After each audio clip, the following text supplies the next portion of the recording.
Jennifer asked about estrogen dominance, and she actually asked about this last time, and then I kind of missed it. But she asked it on the day of the live Q&A, and I couldn't get to it. But estrogen dominance. I'm not sure in what context, Jennifer, but I will talk about estrogen dominance.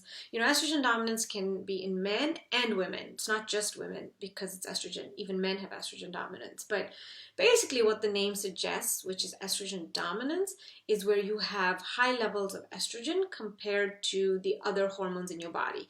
So in men, if you have high levels of estrogen compared to testosterone, then it's considered estrogen dominance.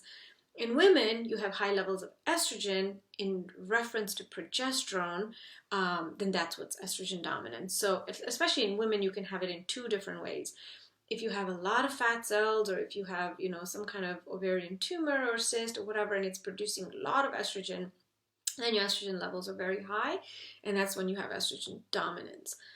The other way in women is that if you have adrenal issues and you are really, you have adrenal fatigue, and so your body really needs cortisol to survive, then it will take the progesterone, break it down into estrogen, and then that way you have estrogen dominance and your progesterone, going lower and lower.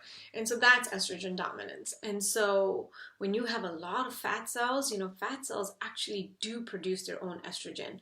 So the human body is just amazing. The reason after menopause women start gaining weight is because the ovaries are not producing as much estrogen.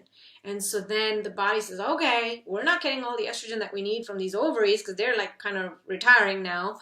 So we're going to just start producing more fat cells, and we're going to hold on to these fat cells. And these fat cells are then going to produce the estrogen for us. So the human body is amazing because you still need estrogen, but you have the fat cells produce it for you instead. And so then that's when you get into estrogen dominance. Now there's a lot of issues that can come about with estrogen dominance, especially, types of cancers.